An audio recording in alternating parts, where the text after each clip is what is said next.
media.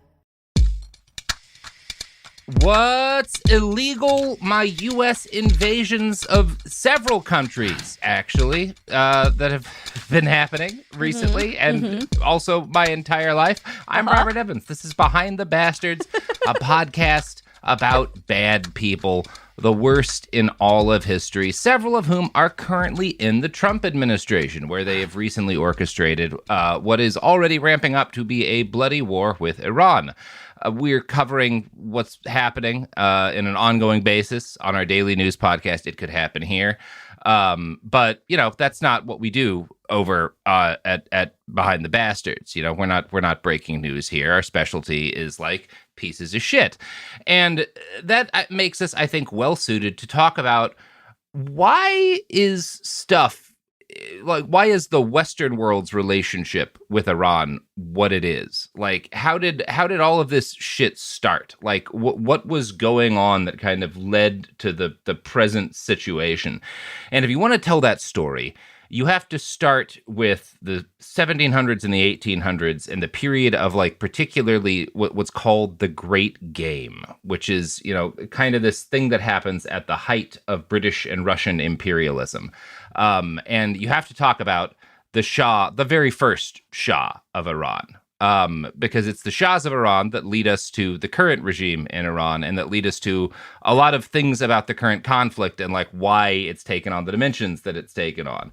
So in order to talk about all of this, we're bringing on my buddy and doctor, Kaveh Hoda, also podcaster, much more impressive than doctor. I should have led with podcaster, Kaveh. I'm sorry. Welcome to the show. And musician. Thank you so much. And musician. Yeah. Many things. You're a multi-talented, a polymath. The key is to be bad at all of them. That's the key to doing this right. If you want to do multiple That's a polycraft, things, not a polycraft. Yes. But yeah. You want to know what you are good at, though? What am I good at? Being my friend. It's my best job. Also being a doctor and a podcast. Yeah, you're a great doctor, and your podcast is I've awesome. heard of your band. I'm good at one of those three things. Mm-hmm. Yeah, I'm hoping it's doctor. That's the one. That's really sort of the one I'm good at. The rest, as you're going to find out, listener and viewer, not as much. But I'll give it my darndest. Yeah, well, I mean, this is obviously like what's going on right now. The United States is doing. I mean, we've just killed a school full of little girls, like a lot of really ugly stuff. Yeah. But if you want to, like, the story of like why did the U.S. start fucking around with Iran? Like, why is the current Iranian regime the way it is? That all starts well before the U.S. gets involved, right? That starts with, you know, like most of our imperial ambitions, we cribbed off the notes of the Brits and the Russians from like a century or so ago. And it's those imperial powers who made sure that Iran wound up with a Shah in the first place, which is why, you know, we have a revolution, because the Shahs rule so badly that they inspire a revolution, which brings us the Ayatollahs. And all of these are stories in and of themselves. But this week, we're going to be talking about like the first Shah of Iran of the Pahlavi dynasty, right? Like that's we're obviously Iran had previous Shahs, but we're talking about like the dad of the guy who got exiled when the current government of Iran took over. And how much do you know about about Reza Khan, like the first of that line of Shahs? So first of all, thank you for having me back on, first of all. Second, oh shit, I talked right over that. Yeah, I'm so Sorry, happy. Kaveh. No, I'm so happy that you're covering this topic, because you're exactly right. There is a long history of involvement of Western powers, and as an American, the American powers, you know, really explicitly in 1953, as we're going to, I'm sure, talk about, that really set off a chain of events that led us to where we are now. And, you know, you could argue did a lot of damage and destabilized the region. So what bothers me the most is that it's a story that most people in the United States do not know. They don't know the real reason why people in Iran may have taken over that embassy back in 79. Sure. They don't really know some of the anger, the anti-American feeling that happened at that time. Yeah. Because before that, there was great relations, you know, for a while between the two countries. So I think it's a really important story. I do know more or less the basics of it.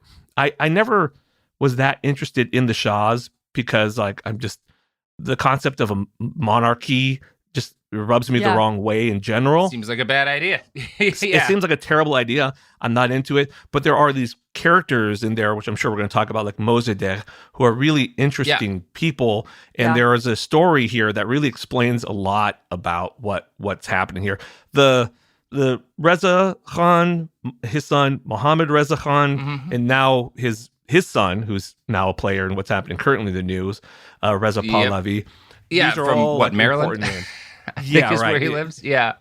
So it is something I know a little bit about. But part of the thing is like when you grow up Iranian and your parents came over after the revolution, a lot of these parents are very politically savvy, well-read, studied, were politically active, but getting a lot of information from them was hard about what happened during the revolution, not just because everyone has only their side of it, but because Iranians get so upset about it. They'll just be like, that bastard did this and that son of a bitch did this. And then you're like, you're losing the story here with this, and you can't really get the story from your family. So it is nice to I think we're going to go into more depth about what actually happened now.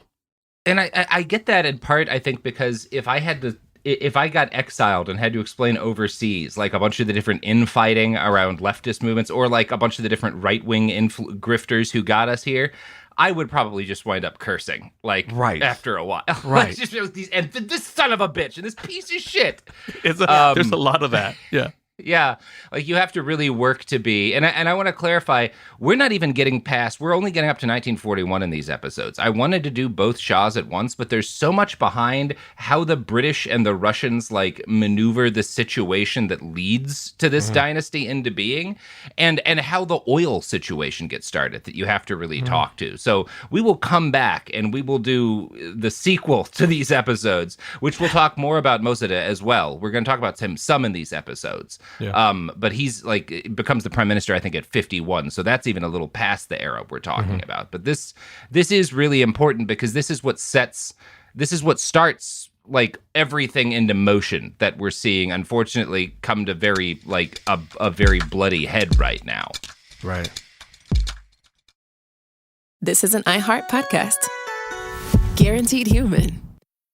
Support for the show comes from Public, the investing platform for those who take it seriously. On Public, you can build a multi-asset portfolio of stocks, bonds, options, crypto, and now generated assets, which allow you to turn any idea into an investable index with AI. It all starts with your prompt. From renewable energy companies with high free cash flow to semiconductor suppliers growing revenue over 20% year over year, you can literally type any prompt and put the AI to work. It screens thousands of stocks, builds a one-of-a-kind index, and lets you backtest it against the S&P 500. Then you can invest in a few clicks. Generated assets are like ETFs with infinite possibilities, completely customizable and based on your thesis, not someone else's. Go to public.com/podcast and earn an uncapped 1% bonus when you transfer your portfolio. That's public.com/podcast. Paid for by Public Investing. Brokerage services by Open to the Public Investing Inc. Member FINRA and SIPC. Advisory services by Public Advisors LLC, SEC registered advisor. Generated assets is an interactive analysis tool. Output is for informational purposes only and is not an investment recommendation or advice. Complete disclosures available at public.com/disclosures. There's a difference between liking a house and actually getting it. Redfin is built to make up that difference and close the gap between finding and owning the home for you. Redfin agents close twice as many deals as other agents. So when you find a home you love, you're not a step behind when it comes to making an offer. That means less watching great homes disappear and more focus on the one you'll call home. Redfin helps turn saved listings into real addresses. Get started at redfin.com. Own the dream. You see it instantly. It's Coldwater Creek, the mark of exceptional workmanship and signature touches inspired by a Mountain West heritage. Distinctive styles created from quality fabrics, silhouettes perfected with just the right drape, feel-good fits offering ease of movement, and thoughtful details to elevate your look. Coldwater Creek's authenticity is embodied in every piece, embracing its confident spirit that carries through to today. Discover Coldwater Creek clothing, designed to fit your life the way you want. For a wardrobe you can count on season after season, visit coldwatercreek.com. Shop the new spring collection at 20% off $75 or more with code IHEART20. People at work supported me while I was going through treatment by not treating me like somebody who was going through treatment. Treatment sucks. Cancer sucks. Being engaged with work really helped to I just knew I was going to beat this day. Research shows there is a significant connection between the ability to continue to work and cancer recovery. We can make work a better place for healing. Learn more and sign the pledge at workingwithcancerpledge.com. So we're going to start these episodes talking about a period of time. This is going to be kind of over to the U.S. This is like happening in like the Civil War Reconstruction era, right? Mm-hmm. And in Europe, that's also a time of great change and of war, right? You know, not only is Europe industrializing rapidly in the 1870s, the Germans beat France in 1870 in the Franco-Prussian War, and the British Empire, you know, is kind of watching this. They're seeing Germany become a major world power because Germany becomes a country in 1871 as the result of that war. And very suddenly, France isn't the primary land power in Western Europe anymore. Germany is. And so Britain, which had primarily been worried about France previously, has two growing and major concerns in this period after 1870. One is that you've got this Kaiser, and he seems really interested in expanding Germany's military capacity, right? And the Brits are kind of fine with the fact that Germany's got the most powerful army in Europe. You're like, you Prussians can have your big army, right? That's fine as long as they stay on the continent. But once you start building boats, that's when the Brits are not happy with you, right? Yeah. No one else is allowed to have a navy. That's really the British Empire's primary, like, foreign policy during this period vis-a-vis Europe. Is like, other people want boats? Wait a second. Like, hold the fuck up. Can I also make a quick note? I love the way when you say the Germans, I don't know if you even meant to do this, you slipped into the Germans. The Germans, yes. It's very good. And it's very nice. There's a beautiful case of a small-town German man who went to New York City recently and had some salsa verde on a taco and is suing because, like, the spice, like, destroyed his body and like for days made him ill. It was like New York City salsa verde. I was just thinking, man, motherfucker, I canned some barbacoa last week that could wipe out all of Germany if that's really the level of spice tolerance over there. I know this guy's just a hayseed grifter from a small town. Sorry, my German friends. I know you can handle spices. No. Listen, we had a whole series of commercials in the 80s, remember? Where they're like, made in New York City. New York City, get a rope. New York City, salsa. Yeah, it was like a whole thing. Very offensive to me. Yeah. I don't think they should be allowed to have salsa. Yeah. So, anyway, yeah. So the Brits are looking at the Germans start to expand their navy, and they're like, well, fuck, like, if Britannia doesn't rule the waves, like, what do we really have, right? We can't. The home islands are in danger if we can't keep control of the sea. So that's one of Great Britain's major concerns in this period. The other thing that's really freaking them out is India, right? Protecting India. That is the jewel in the British Empire's crown. It's their most valuable possession, right? And the Germans are nowhere near India, thank God. But over the course of the 19th century, Imperial Russia starts expanding troublingly close to India, right? Like there's a couple of different fits and starts where the Russians will, expand their territory, and they keep getting closer to the British Raj.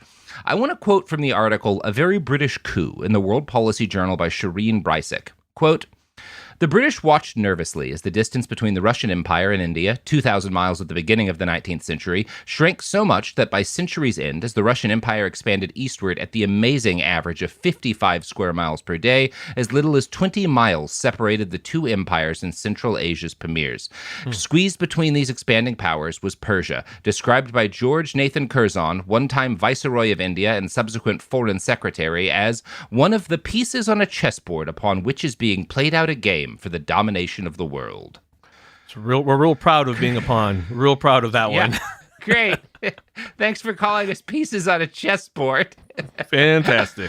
Fantastic. Curzon we're talking about him a lot in these episodes. I should do an episode on just him. He's one of these, like, when we talk about British imperialists, he is like one of the imperialist of imperialists in the British Empire's history. And this is why Curzon's comment is why participants came to call this struggle in what's often referred to as like the Near East, right? Between Russia and Great Britain as the Great Game, right? This is a diplomatic, propagandistic, and sometimes military struggle between the British and Russian empires over Central Asia. One part of the Great Game is that the Great Britain invades and occupies Afghanistan for a while. Doesn't work well, right? Yeah, but that's part of why that happens, right? Is it's part of this stupid game they're playing with the Russians. And it's all in the name of keeping India safe, right? They don't want Russia to get Afghanistan, and they don't want Russia to get Persia. Right. Perfect. Yeah. The actual name, The Great Game, I think comes in 1840 as the invention of a British spy named Arthur Connolly. He was corresponding with a colleague in Kandahar, Afghanistan, and wrote, "You've a great game, a noble game before you." Now, obviously, again, everyone dies. Like a lot of the British Expeditionary Force dies. So I don't know how great a game they thought it was by the end there. This is the thing. This is the thing that bothers me. I don't know much about this time period, so this is really interesting to hear. I do know a little bit more about the coup, as we mentioned, that you'll get to at some point in the future. And one nauseating fact about that is the callous nature in which these like British and American spies and propagandists, how they talk about it afterwards, like how much fun it was to overthrow what a great game. This. It was a game. It's so much fun, and they were good at it, and we won. It's just it drives me batty. Yeah. And millions of people's lives. And I take some satisfaction that like Connolly in 1840 writes his colleague, "You've a great game, a noble game before you." In 1842, like the shattered remnants of the army that had marched in to Kabul during the first Anglo-Afghan war, like flee because, you know, they get massacred like very badly. Right. So at least a lot of times these guys got shot, but not nearly often enough, Kaveh. That is going to be not nearly often enough. It's a recurring theme. A lot of people get shot in this story, but not the right ones generally. Yeah. Usually some teenagers who got drafted from farms. It's always the kids. Yeah. Now, before that term was invented, the Great Game, the Russians did have one of their own. They called it the Tournament of Shadows, which is objectively cooler. Like, that is a cooler name. That sounds like a fantasy novel that I would probably read. Yeah. A Tournament of Shadows, right? It's a great name for like a prestige TV show. Right. That will really disappoint you in maybe like the 7th season. Right. The end is going to get weird. Yeah.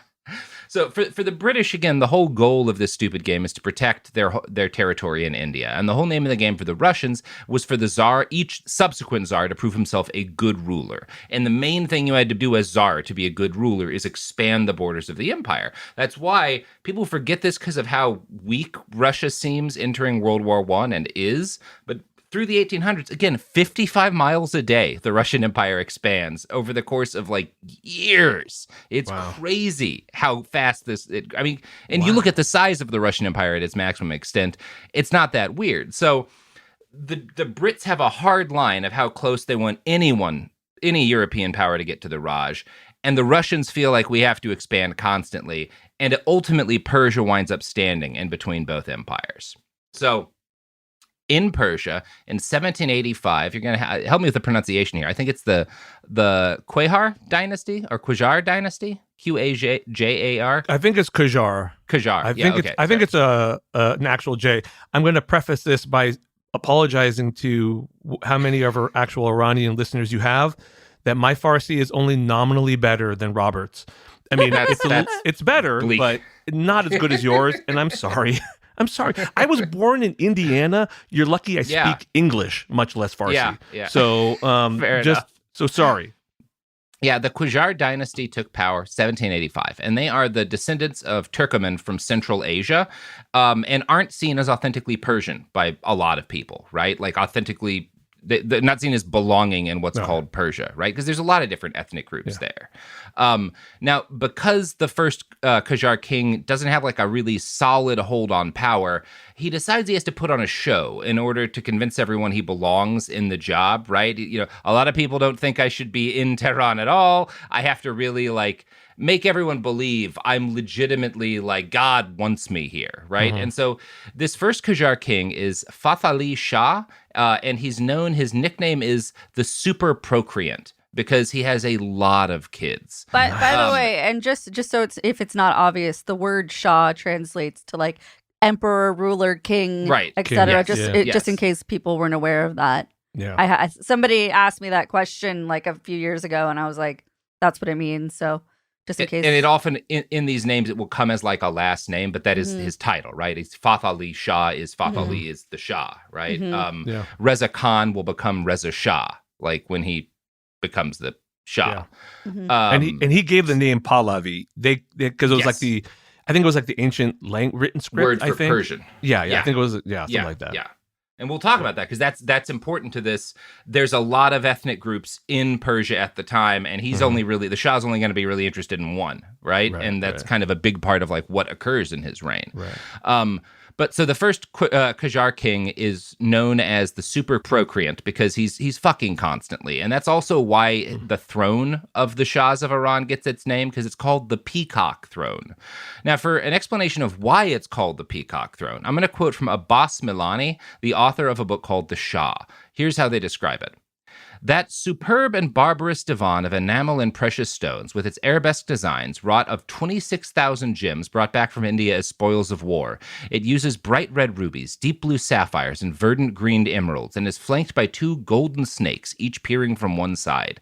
In the beginning, the Peacock Throne was called the Sun Throne. Its name was changed because the Shah, who had close to 1,000 wives of, quote, diverse origin, had a favorite concubine.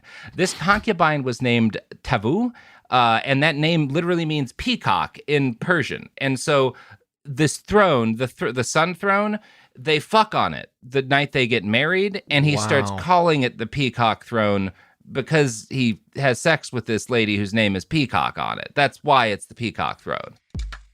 Hey guys, I just want to clarify, this is one explanation I found in one book for why it's called the Peacock Throne, and this represents like a popular story more than it does kind of the literal truth, because there's peacocks carved into the throne. There's I think I've heard some other stories as to like why it's called that, right? Iran is called the Peacock Kingdom, or Persia is called the Peacock Kingdom at around this time too. This should be viewed as kind of a story that a lot of people told as to why the throne got its name, as opposed to like the absolute reason. Wow. Pretty cool name for a throne's name, actually. That is real Game of Thronesy. That is very Game of Thronesy. I like it better than the Iron Throne. It's a nicer story than a bunch of swords getting melted together. They had a fun night. Yeah, the Peacock Throne sounds better. The reality of these 1,000 women actually being into this guy, pretty low. Probably not great. So makes it a little bit less charming for me. But it's a great name. When you think about, the relationship dynamics, it's less fun. But it's probably more comfortable than the Iron Throne. Way better than the Iron Throne. You wouldn't want to have sex on the Iron Throne. Like, you'd get, like, tetanus pretty badly, I think. I don't think Westeros has vaccines for that. And it's really cold, I think, to be on your butt. Yeah. Like, I think if you were naked on it, I think it'd be really cold. I mean, there are things to hold on to, which is nice. There's a lot of grips. That's a good side. There's a lot of grips. Did either of you watch the A Night of a Seven Kingdoms Game of Thrones show? I did. It's my first time venturing back into the world of Westeros since the original series. Do I need to watch it? What's the vibe? It's fun. It's good. I mean, it's a much lighter. I think they kind of read the room and they're like, people don't want so much rape and incest and all that. And they kind of like, they tried to mix it up a little bit less castration in this one, which is a big plus for me. I was trying to decide. We could talk about this for hours. We're talking about the Peacock Throne right now, Sophie. Sorry. Got distracted. Which has a much like, sexier origin. My friends are here. We're going to talk about Game of Thrones. I could totally do that for like an hour, conservatively speaking. I have a lot of thoughts about it, but anyways. Oh yeah, solidly an hour. So we've got this new king. He's incredibly horny, famously horny, so horny that the throne is named for his horniness, which is again the coolest anyone will be in these episodes. Sorry, guys. It's all downhill from there. It's all downhill from the Peacock Throne getting named. One of Fath Ali Shah's most consequential decisions was that he signs a treaty in 1828 that gives a big chunk of Persia away to the Russian Tsar in exchange for protection. Persia is not a strong country. It doesn't really have a functional military. Like, the military is kind of capable of keeping, like, the people from rebelling against the Shah, but it can't defend the country from other countries, right? And a lot of critics complain that this 1828 treaty makes Persia a virtual satrap of the Tsar, right? Basically, Persia's just like a satellite state of the Russian Empire now. Yeah. And so subsequent rulers in the Shah's line would veer towards the British whenever they get worried that like the Russians are getting too much power, in part because they're getting criticized by the people. Like the people are pissed that like you're giving everything away to the Russians. So they'll be like, well, maybe I'll make friends with the British. And then, the Russians will have to kind of fight for my affection with the British, and maybe we can gain a little more power that way, right? Yeah. Really, what the Shah and their successors, they just are getting bribes from both these sides, right? And they're getting a shitload of bribes from the British, who are gain more and more power over the Persian court over the course of the 1800s, basically by being like, hey, those Russians, I don't think they're going to stop at the stuff they got in that treaty. But, we've got British guns, and we can send some supports over from the colonies, and, we can really keep an eye on your back, fellow. If you just give us this little bit of some mineral rights here and there, and let us build a factory here and in there, and, export these raw materials, you'll never regret your dealings with the British Empire. That's kind of what's going on over, like, the 70-year period. You like tea, we like tea. There's no harm that could come out of this relationship, ever. Two groups of people who like tea could never harm one another.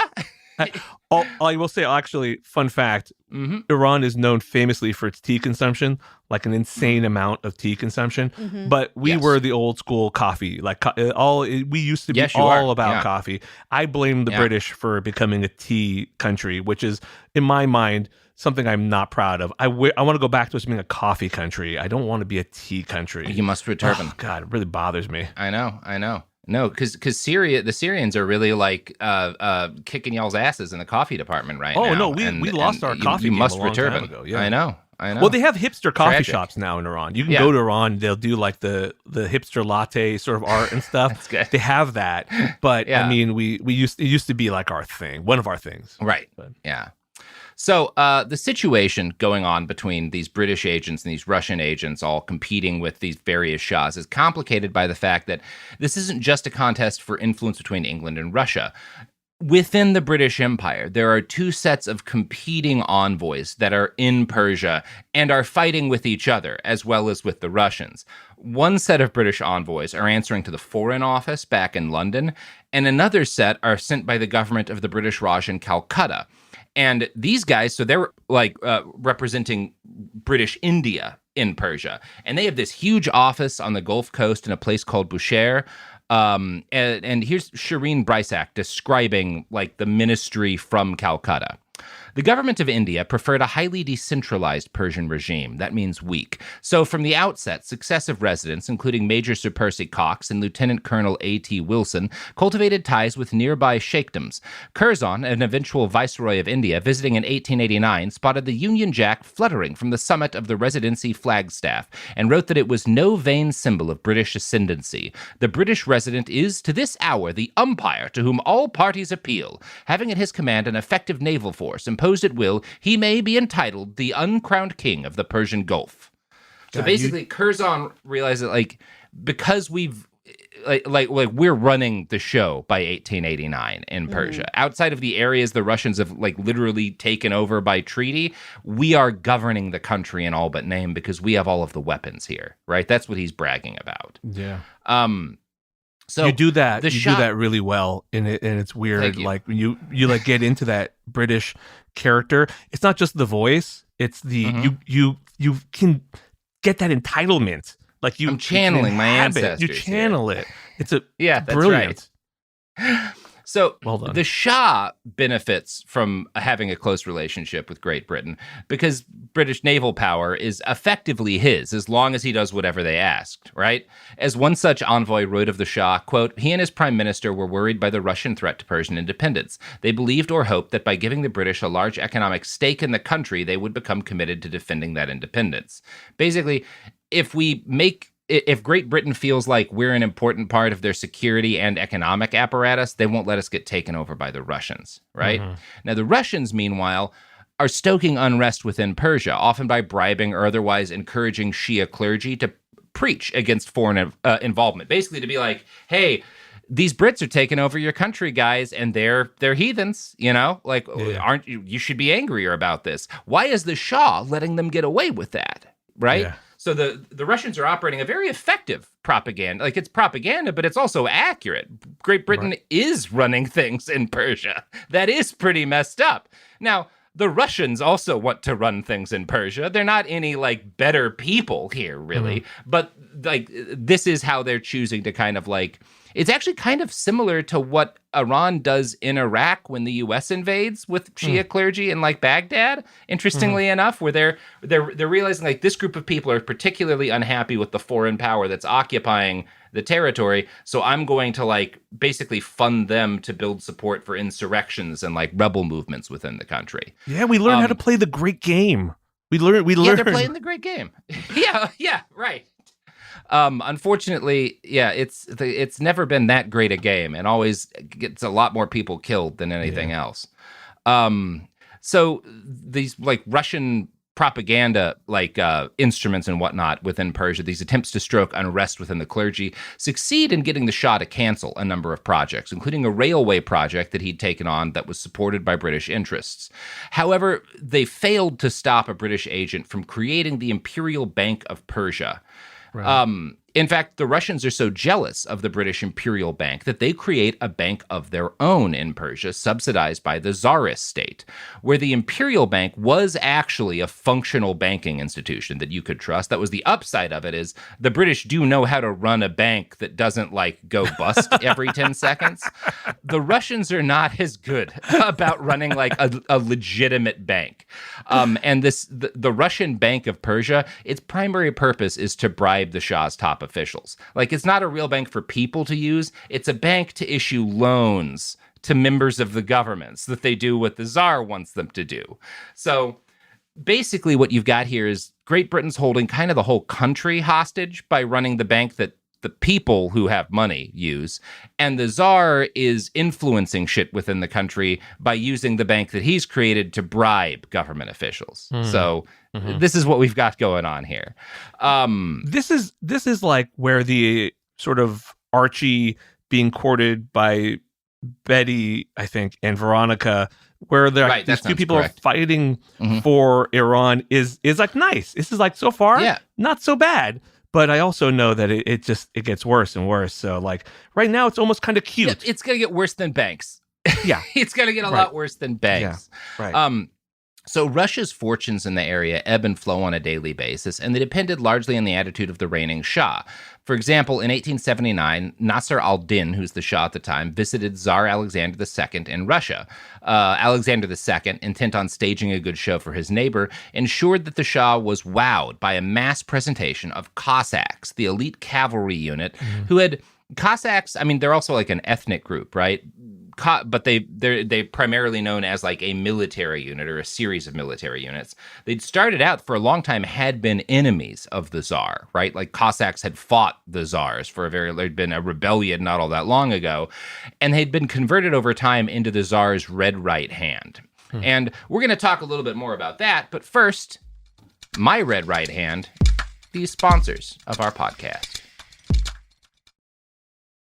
Support for the show comes from Public, the investing platform for those who take it seriously. On Public, you can build a multi-asset portfolio of stocks, bonds, options, crypto, and now generated assets, which allow you to turn any idea into an investable index with AI. It all starts with your prompt. From renewable energy companies with high free cash flow to semiconductor suppliers growing revenue over 20% year over year, you can literally type any prompt and put the AI to work. It screens thousands of stocks, builds a one-of-a-kind index, and lets you backtest it against the S&P 500. Then you can invest in a few clicks. Generated assets are like ETFs with infinite possibilities, completely customizable and based on your thesis, not someone else's. Go to public.com/podcast and earn an uncapped 1% bonus when you transfer your portfolio. That's public.com/podcast. Paid for by Public Investing. Brokerage services by Open to the Public Investing Inc. Member FINRA and SIPC. Advisory services by Public Advisors LLC, SEC registered advisor. Generated assets is an interactive analysis tool. Output is for informational purposes only and is not an investment recommendation or advice. Complete disclosures available at public.com/disclosures. You see it instantly. It's Coldwater Creek, the mark of exceptional workmanship and signature touches inspired by a Mountain West heritage. Distinctive styles created from quality fabrics, silhouettes perfected with just the right drape, feel-good fits offering ease of movement, and thoughtful details to elevate your look. Coldwater Creek's authenticity is embodied in every piece, embracing its confident spirit that carries through to today. Discover Coldwater Creek clothing, designed to fit your life the way you want. For a wardrobe you can count on season after season, visit coldwatercreek.com. Shop the new spring collection at 20% off $75 or more with code IHEART20. I need to be healthy every day to survive it and go through the next chemo round and the next chemo round. So it's important that work was part of that, to keep my mind busy for 8-9 hours. And then I had to go back and face the reality. I had a goal, and the goal is to survive. Research shows there is a significant connection between the ability to continue to work and cancer recovery. We can make work a better place for healing. Learn more and sign the pledge at workingwithcancerpledge.com. Usually on This Podcast Will Kill You, we talk about the diseases, infections, and biological threats that can make us really sick. But right now, we're doing something a little different. We're stepping back and looking at what the human body needs to keep going.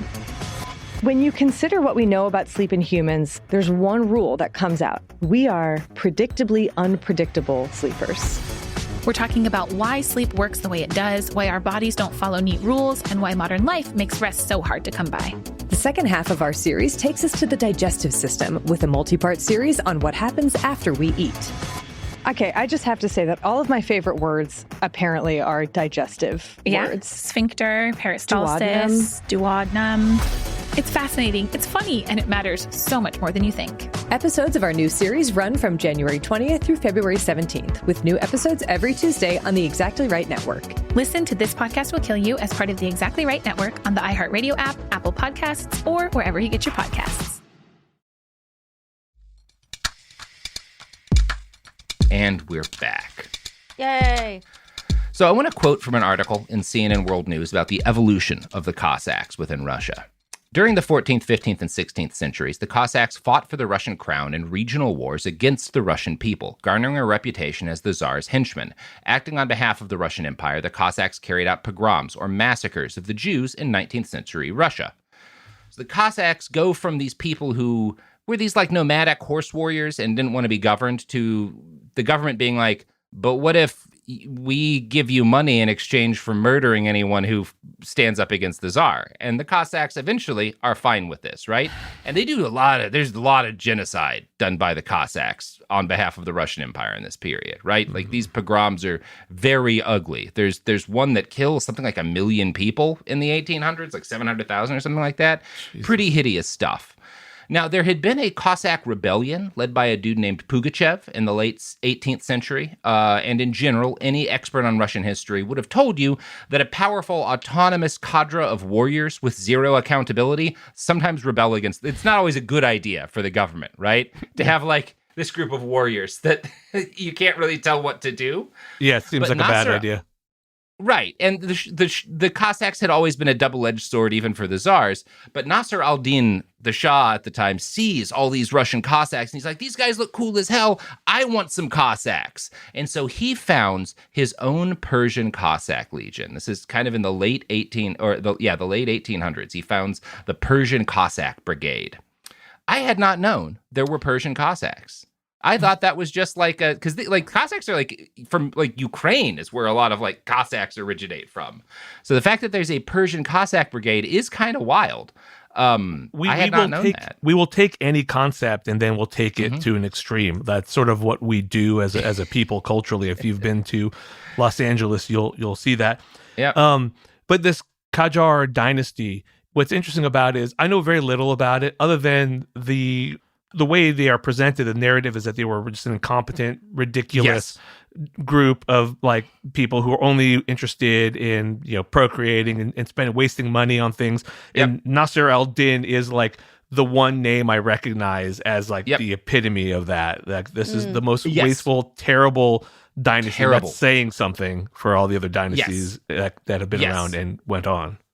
And it's important to note that they are this terrible because they're all, from the entire time this dynasty exists, they're always puppets of two different competing powers, right? Like they're never, like from the beginning, any of these, for one thing, anyone who might be a decent ruler is not going to be allowed by the Russians or the Brits to do fuck all. Right? So they're going to make sure that guy never gets close to power in the first place because they're orchestrating who is in power. And they're doing that based on their own interests, not what's good for Persia.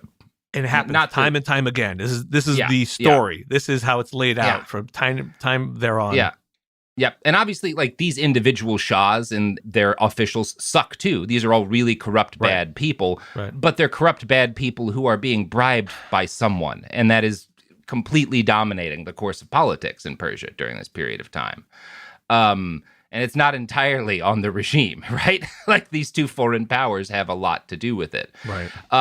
So the Tsar, Alexander II, had the Shah over and impressed him with these Cossacks because he wanted something like this to happen. He wants Persia to have a Cossack brigade because the point of having Cossacks is that they're supposed to directly support the ruler. Like, these are I've had a rebellion, I need someone to go in and massacre them. That's why you have an elite group of horse guards like the Cossacks.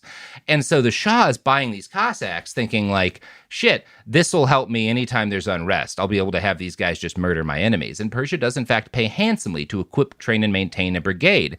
And this brigade is pretty much, for a lot of this period, the only effective military unit Persia has, and it's led by Russian officers, right? The Russians are kind of subsidizing this effort, and they're sending their own military officers who report directly to Russia's Minister of War. So if you're Russia, what you've done, as soon as the Shah adopts this idea, starts hiring Cossacks, you've ensured the Shah's bodyguard unit, basically, is controlled by your guys. That's a big win if you're Russia in this period, right? No, I think this is it's so interesting to learn about this. I'd heard about the Cossack Brigade and a little bit of the connection to the Pahlavi family, but it's a big connection. I don't entirely understand like the concept. Is it like the Hessian soldiers that were in America that came over from Germany? Like they're kind of a mercenary force, or is it more of like a But it's a formal like, oh, what are the bad guys in Dune? The remember like the ones they're more like kind of more Sardaukar in because Cossacks there is like kind of an ethnic group. Like these are basically these start out as like tribal groups of where Cossacks come from is, you know how through most of human history you've had like your settled civilizations and then these groups of like nomads on horses who periodically take over everything, right? Yeah. Well, Cossacks are one of those groups of people. They just happen to be around at the time that the modern world comes into being. And so they're those guys, but instead of like bows and arrows, they've got like rifles and eventually machine guns. And as a general rule in this period of time, if you're going to brutalize a protest, you're going to use guys on horseback because horses are really good at breaking up mobs. It's very scary to be charged by a bunch of guys with sabers on horseback. And that's the Russian Cossacks, that's what they do. These are the guys you send in when these villages are rebelling, kill them. Or we've decided we're going to ethnically cleanse this area of this group of people. Send in the Cossacks, right? Yeah. And once the Shah gets his Cossacks, that's what they're going to be used for, is brutalizing peasants to scare them away from doing disorder, right? Now, they're not good for much else. They're supposed to be bodyguards too. In 1896, Nasser is assassinated while at a shrine, and his Cossack bodyguards fail to protect him. As a general rule, they're not great at that part of the job. We don't protect, we hurt. That's not our thing. Oh, no. All I got taught was how to hit people. We're more of an offensive thing, less defense. Yeah.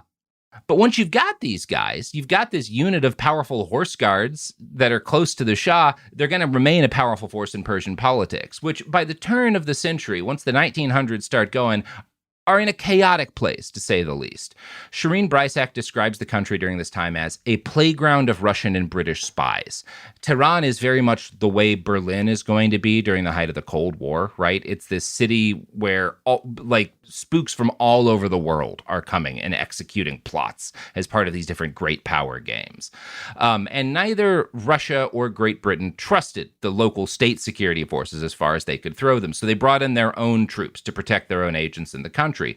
The Russians brought in their own Cossack guards, right, or used Persian Cossack guards, which were led by Russians, right, whereas British consuls in the country brought sepoys and Bengal lancers from India to protect their guys.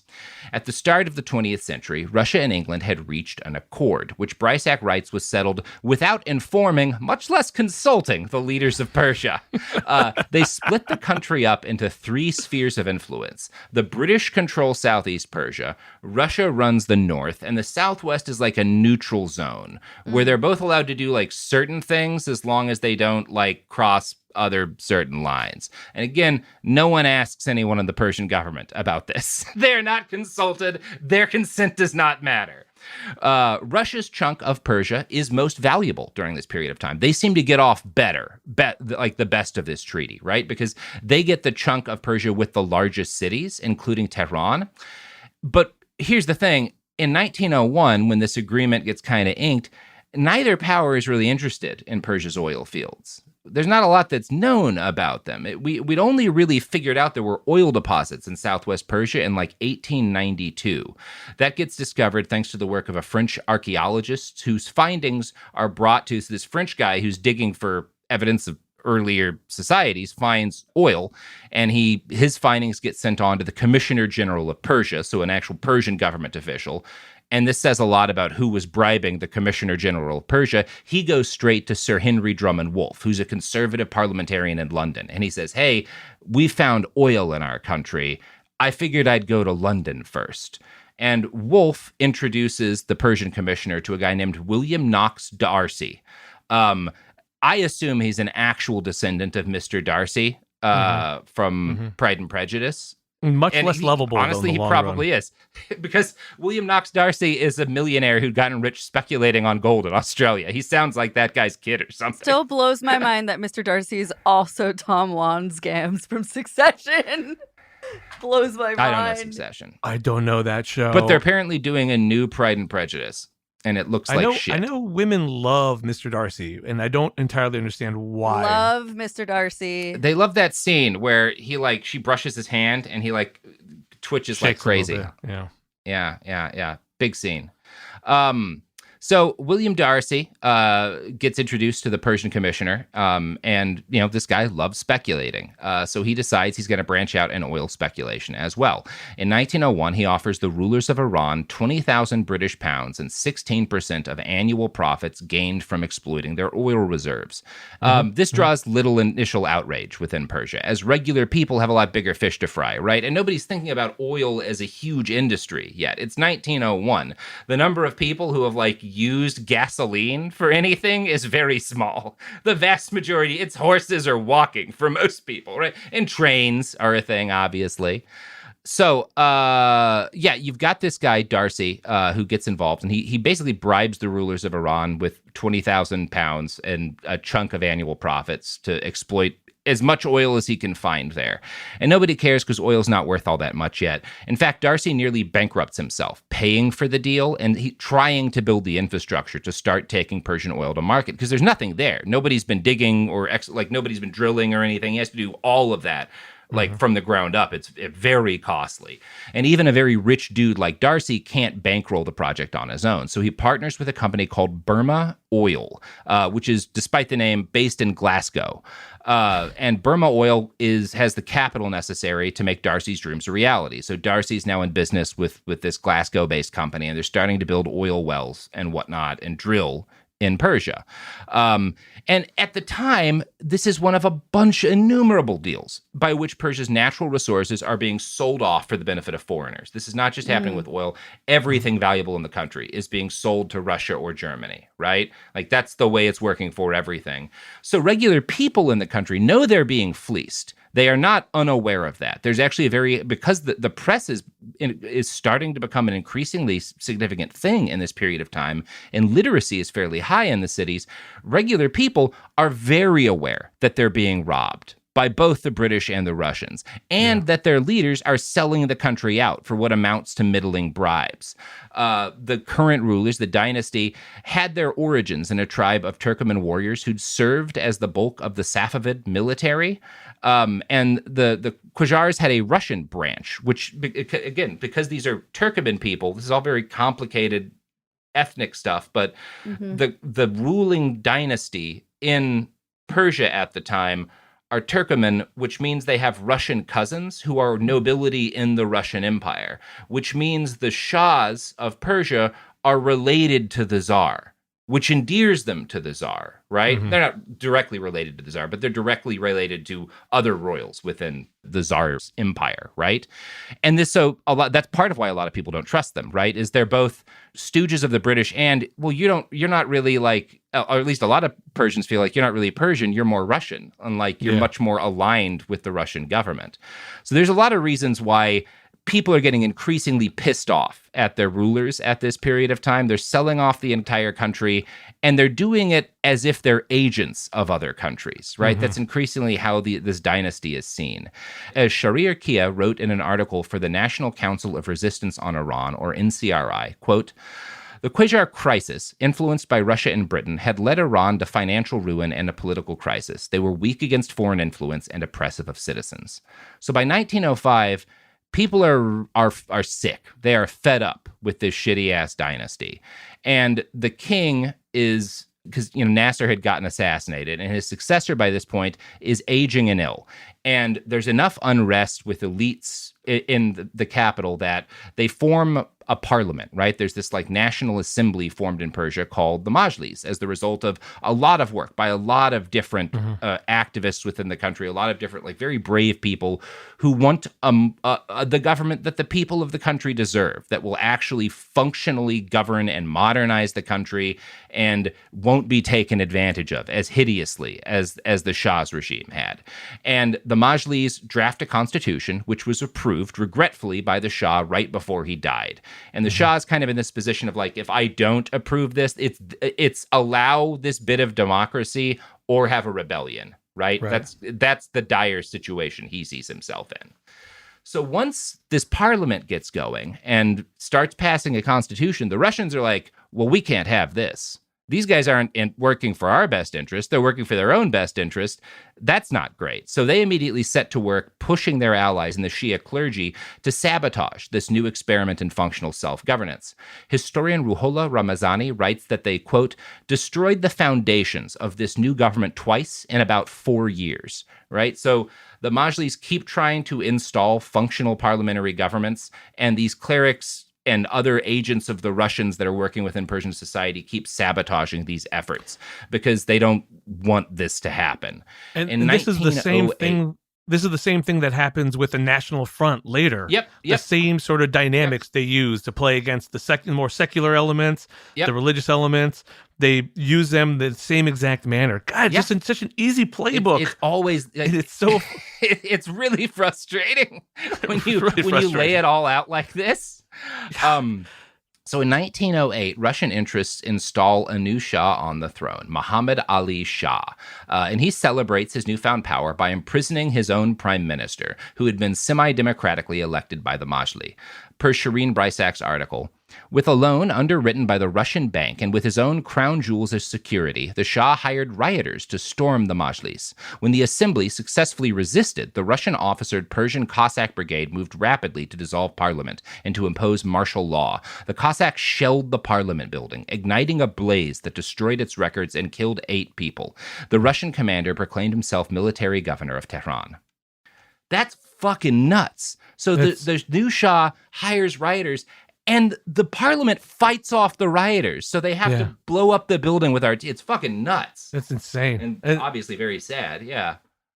And the Majlis, I mean, I don't know if you know this, but like, so their parliament, because I know that I always thought they're like a senate or something, but I don't entirely understand. They were like the parliamentary force. It's partly like, I don't think any of these are like quite perfect term. It's like a National Assembly type deal, right? Like it's a semi-democratic body, basically. Right. Yeah. Right, okay. But it doesn't translate perfectly to senators and Senate and that sort of thing. I mean, it's kind of its own like thing. Like I think the word literally means like a place to sit, basically, and it comes out of tribal councils. But yeah, it's like it's a type of parliament, basically. That's close enough for our purposes, right? So the Russians have massacred a bunch of people and shelled the parliament building and installed a Russian military commander as governor of Tehran. And this is not popular. In fact, it inspires a mass uprising. And this is one of these beautiful moments where regular people in Tehran and in the areas outside of it are so fucking pissed off at what the Russians have done that all of these different, normally opposed political groups unite together in resistance of Russian domination. And there's this mass uprising that pushes the Cossack guards out of the capital. And Muhammad Ali Shah becomes one of the shortest reigned shahs in history. He is not around much longer. Now, because feudalism is a really bad system at the best of times, he is succeeded by his son Ahmed when Ahmed is 12 years old. The reason why this is generally seen as good by the power that's backing this succession, the British, is that Ahmed is too young to rule on his own. That means he needs a regent. And the regent who gets picked to rule in his stead is a very close friend of British Foreign Secretary Nathan Curzon. So we have gone from, the Russians took over, and basically this mass movement forces them out of power and forces the Shah to abdicate. But then the guy who takes over is a stooge for the British government again, right? It's this, they can't get out of this, you know? And in the movie, the regent is played by Ben Kingsley. That's exactly who plays that character. He's half Indian, half white to my understanding, and he has played an Iranian in like 4 movies. And and they're never good. They're never good characters. Never. Never. So what you've got now is a fucking regent who's running things in Tehran, and everybody's tired because they've just thrown the Russians out, and the British are kind of come in as the winners in this round of blows in the Great Game. And shit like this, the fact that Great Britain kind of sits back while Russia commits a bunch of horrible war crimes and then winds up in charge, is why England, part of why they get their reputation for being perfidious Albion, is everyone's like, how the fuck did you wind up winning? Wait a second. Like, we were fighting them. How did you win? What the fuck? Like, that's the way the British play stuff in this period of time. Great reference. Wow. Now, one reason why you had this popular uprising against the Russians and why like the Majlis are able to gain and maintain a degree of power is that regular Persians are fairly well informed about what's happening in their country, or starting to be in this period, because especially once the Majlis come like into power, Persia has a shockingly free press during this whole period of time. From like about this point in the story forward up until we get the last dynasty of Shahs, there's like a really vibrant media ecosystem, particularly in Tehran. The first Majlis had put an end to the stifling control the aristocracy had exerted on media. And so even when the Persian people lacked the power to stop Great Britain or Russia from doing something, they at least knew that they were being fucked, right? That's an important dimension of the story, is that people are not in the dark because there's a pretty good media at the time, which I was also unaware of. So folks are especially aware of the rampant corruption within the Shah's court. Public opinion of it is so negative that the regent's foreign minister sends men out to find him a disinterested American expert to come to Tehran and fix the Persian economy. Now, that fact alone should give you an idea of the very different regard Americans were held in during this time, that like foreigners who are meddling in a still other foreign country's economic system are like, we need someone reliable, trustworthy, and unbiased to fix this economy. Let's find an American. Like the fact that that's the way things worked back then is crazy. It is wild, but I will say, until the whole 1953 coup, like there was and then afterwards, if you talk to your rank and file Iranian now, they do, and they have for many years now, loved Americans. But before this, they used to have a lot of contempt for the British. They used to have a lot of contempt for the Russians, and they used to always sort of know that they were meddling. But there was like a real warm spot for Americans because of the Americans that would come over and help them with the finance stuff. McCluskey, I forget his name, but like there's a few, yeah. So there was a real warmth And this guy isn't bad at his job, I don't think. His name is W. Morgan Schuster. He's a middle-aged lawyer who had worked, and he'd been like a customs guy after the U.S. had taken Cuba from the Spanish, and he basically rebuilt the tax system for the Philippines after the United States took over the Philippines. Schuster is the first American that I'm aware of who has a significant political impact in the Persian government, and his experience couldn't have been more different from the Americans who would follow. For one thing, Schuster seems to have been genuinely welcome and desired by many Persians because the economy is completely fucked up, right? And he's as popular with like the local people as much as he is hated by European expats living in Tehran, who rightly see his crusade for financial solvency as something that's going to cut into their graft. Because Schuster actually wants the Iranian people to have a functional economy. And when he realizes they're being robbed blind, he's pissed about it. He's like, well, you're never going to have a happy country with a good economy if you rob them blind like this. If the goal is for the Persia to be a functional country, you're screwing them.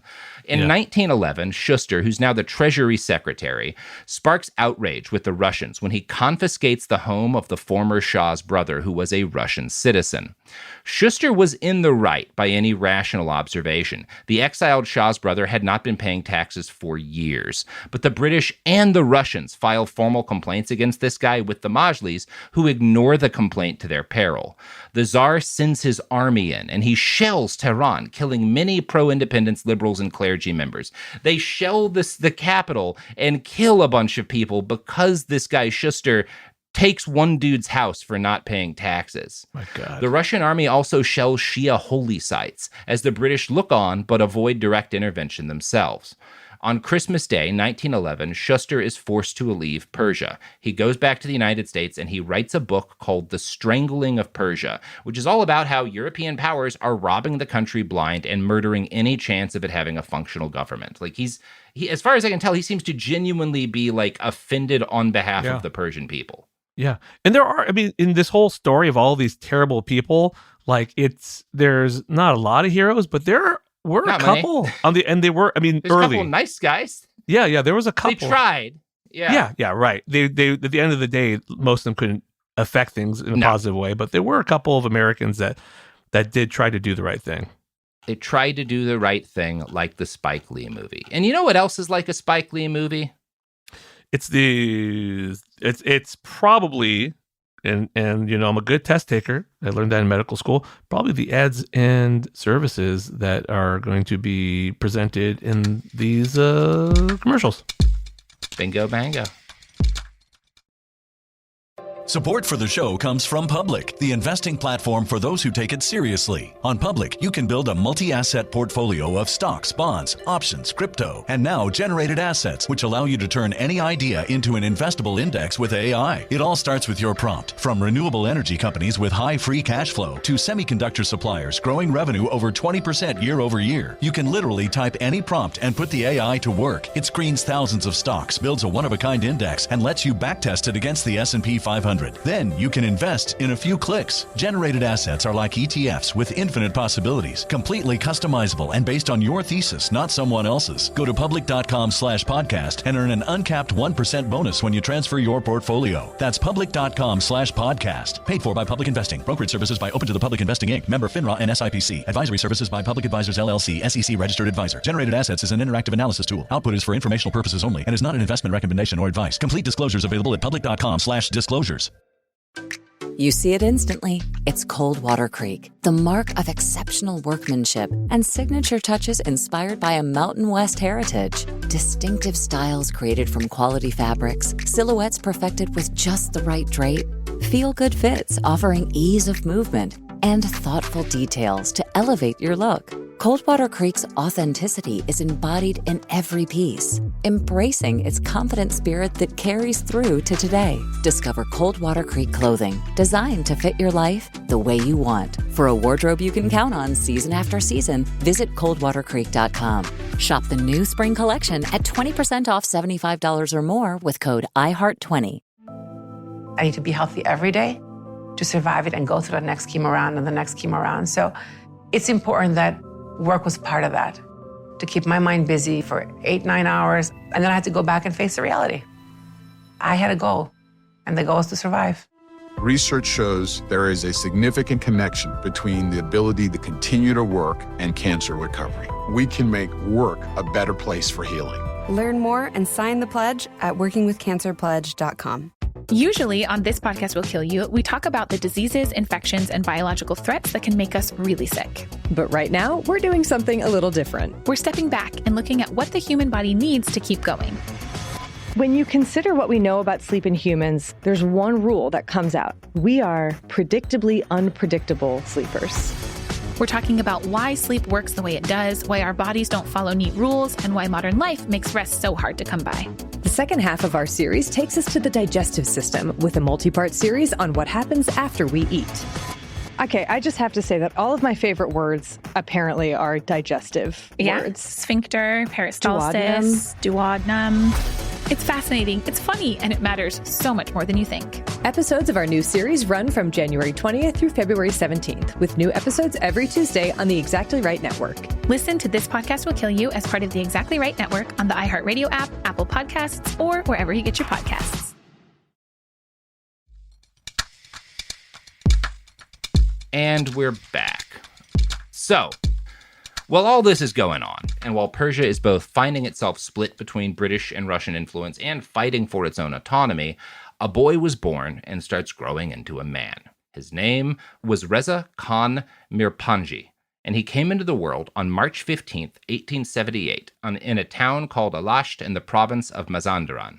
His father, Abbas Ali, was a Persian man and a major in the army. His mother, Shah of Iran, had immigrated from either Georgia or part of Armenia. Both were owned by the Russian Empire at that point, but she's Caucasian, like literally from the Caucasus region.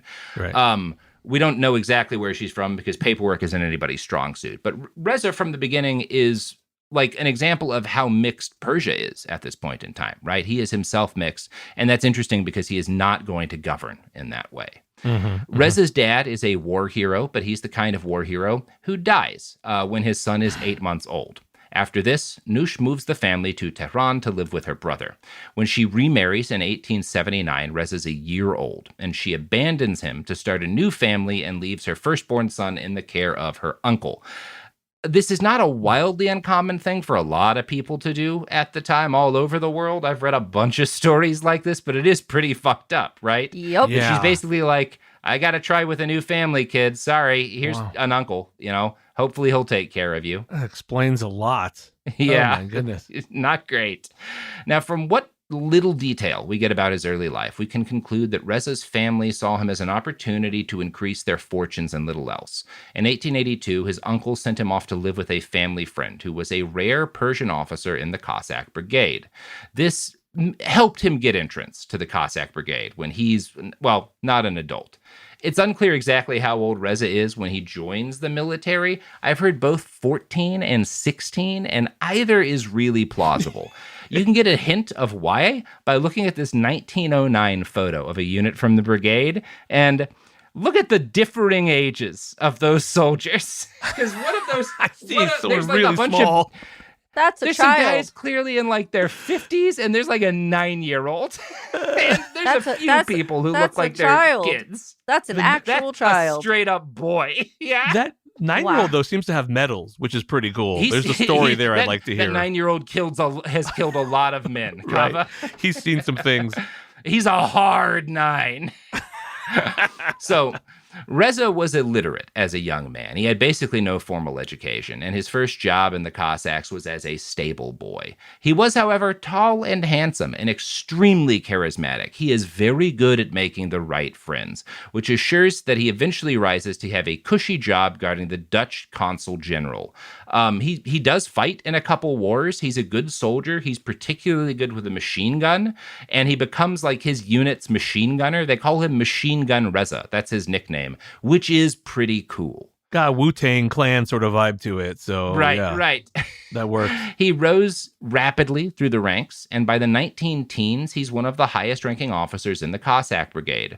Shariarkia writes that he was also, quote, known for his role as a leader of religious bands and as a community enforcer in religious ceremonies. In her article, Shireen Brysak adds, he earned a reputation of being a fireman, someone who was sent to quell disturbances or round up thieves. So basically, this guy's kind of stupid, but he's well liked by his peers, which are the most functional military unit in the country. And he's also kind of like known as being a religious hardliner. Like he's in very good with the clerics. He spends a lot of time like making sure other people are doing the things they're supposed to do, like religiously in his community, so that the clerics like him. And he just generally, he's the guy who, if people are breaking the rules, he'll kick their asses. Like that's who He's this the guy heavy. is. And that's the reputation he gets. He's the heavy, right. Yeah, he's the tough that you send in. Right. So basically, he was cooked up in a lab to become a Western-backed dictator, right? All that was needed was the proper impetus. And this brings us back to William Darcy and the question of Iran's vast oil reserves. Anglo-Persian Oil, the company Darcy eventually establishes, enjoyed a monopoly on Persian crude oil for years. But it's not until 1914 that the world gets a good look at just how big a deal this is going to be. Because in the lead up to World War I, Great Britain is hungry for any advantage they can get over the rising power of Imperial Germany. I talked about that at the start of the episode, right? Germany's building a fleet that can compete with the British Royal Navy, and so Great Britain needs an advantage. This enters into the picture Admiral Sir John Fisher.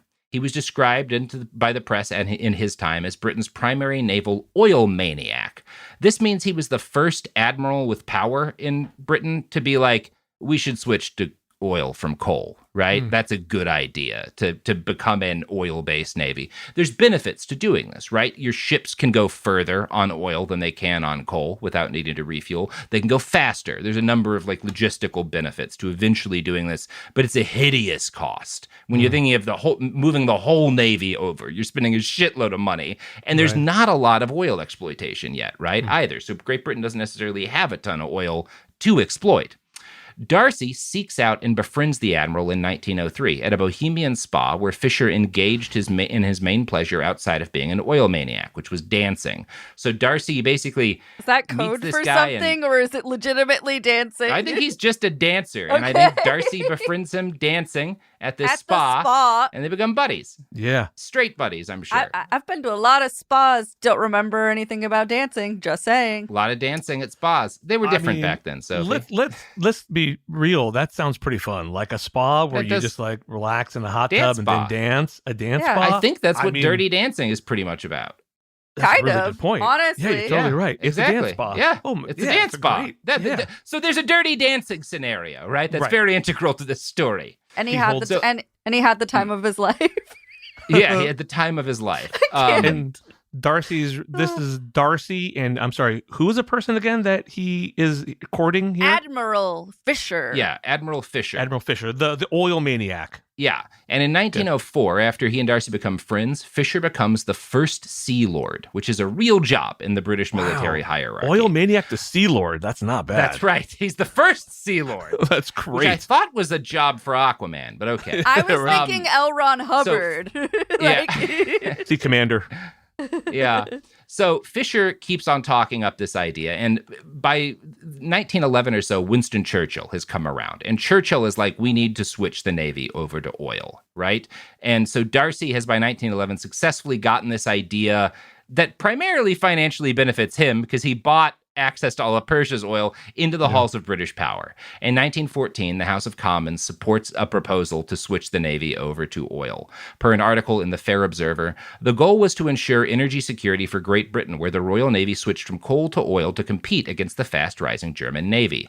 After World War I broke out, Persia remained neutral but supplied oil to Britain. In fact, Persian oil arguably led to Allied victory. The conversion of the British fleet to oil gave them advantages over the German fleet, powered by a coal, greater range and speed and greater refueling.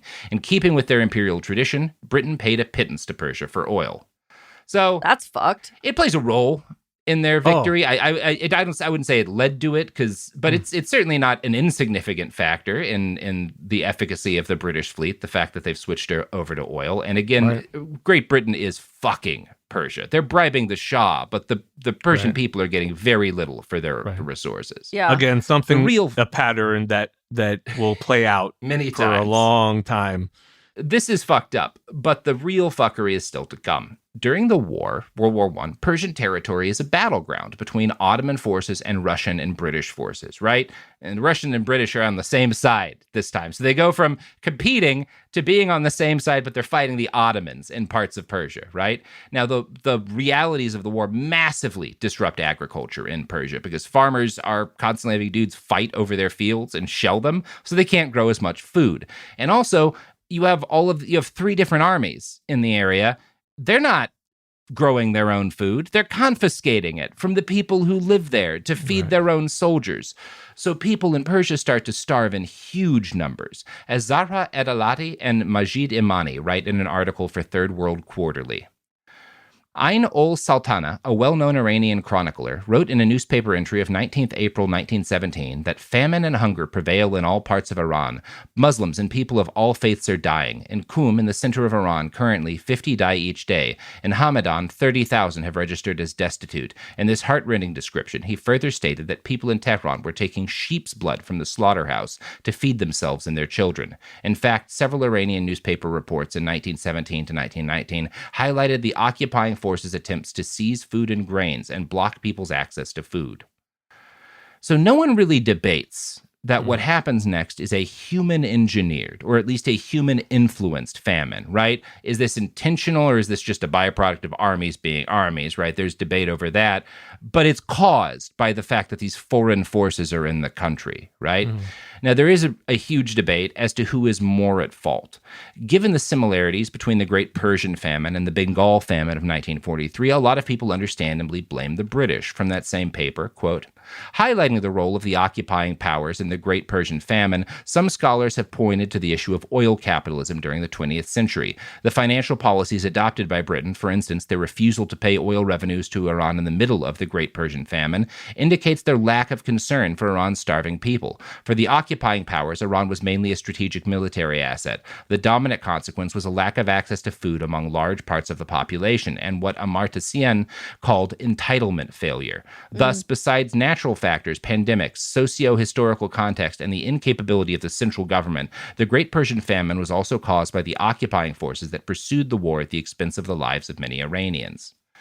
And there's a lot of people involved in this catastrophe, again, as well as some stuff that is just happening at the time. There's disease, which is still related to the war, and there's some environmental concerns. It's important I emphasize that the Russians are also hugely involved here, too. At the early stages of the Russian Civil War, once that kicks off, various Russian forces start seizing, like, housing materials, roofing, and firewood, and other basic supplies for their bases. And these are things that thousands of Persians need to keep their homes habitable. And like 100,000 Persians are made effectively homeless just by this. 10,000 villages are abandoned, largely because Russian forces are seizing everything that makes them habitable. 10,000 villages abandoned. I've never heard. I'm sure there's a listener right now, some auntie who's going to be yelling at me right now because I didn't know this, but I never knew about this. Oh, wait till you hear the scale of this disaster. So British diplomat Harold Nicholson wrote, quote, Persia had been exposed to violations and suffering not endured by any other neutral country in World War I. And it's hard to argue with that point. 8 to 10 million people, roughly half the pre-war population of Persia, perish in the Great Persian Famine. Wow. Like, about 40% of the pre-war population die over the course of like World War I up to like 1919. Wow. As a result of all this. Hey guys, I just wanted to let you know, the Great Persian Famine is vastly understudied, and there's a wide range of scholarly disagreement over the death toll. At the time, and for a very long time, contemporary reporting suggested 2 to 2.5 million dead was a very reasonable, range. But there's also scholars who are arguing that more like 8 to 10 million is very likely. So this is not a kind of thing where, because of sort of the paucity of the scholarship on this at the moment, I don't feel comfortable saying like one is definitely right. I do kind of tend, just on because of other famines I've read about, to lean towards the larger numbers, but we don't really know perfectly. I did not realize the scale of this. We don't talk about this. Yeah. Because it's a very complicated famine. It's not as simple as just Russia or Great Britain starved Iran. There were a lot of factors, right, including some environmental ones and aspects of local government. But like Russia and Great Britain and the Ottomans play a huge role in why 8 to 10 million, half of fucking Persia nearly, starves to death. Right. And nobody talks about it anymore. That's nuts. That's insane. It's nuts. I mean, yeah. Wow. I have to say, I really appreciate. Sorry, this is the kind of thing I'm supposed to say at the end when we're off air. But I really appreciate how you synthesize all this information. This is not easy. There's so many different factors. It's a lot of stuff. A lot of different books. I know I've left stuff out and obviously like we're only going up to like 1941. But like this is like when we're looking at the heinous death toll of U.S. actions already in Iran. It's also important to just like know like this is the latest in a long string of just like the horrific human consequences to imperialist fucking around in that part of the world. Yeah. It's all bad stuff. So it is not until 1921 that Britain and Russia fully withdraw their forces from Persia. Given that the Tsarist government had collapsed by this point, leading to civil war in Russia, throughout most of the worst of the famine, educated Persians blamed the British for it because they saw the British as being the controlling power in their lives. And there's a sizable degree to which this is fair. The British, for their own part, are less concerned with Persia for its own sake and more worried about something else, which is that the Bolsheviks are now in charge of a lot of Russia. They're fighting a civil war for control of what had been the Russian Empire. And it sure does look like Persia might become communist too. And that is going to tee up part 2. Kaveh, how you feeling? I can't wait. I want to hear it now. Oh, well, you'll hear it in a second. You'll hear it in just a minute, Kaveh. But first, let's hear your pluggables. So my podcast is called The House of Pod. It is a medical/science podcast. It is a look at the world of science and health through an approachable manner. We've tried to make things as fun and as less scary, if that's a word that I can use. I'm doing a terrible job explaining my show. You think after 5 years of doing this, I'd be much better at it.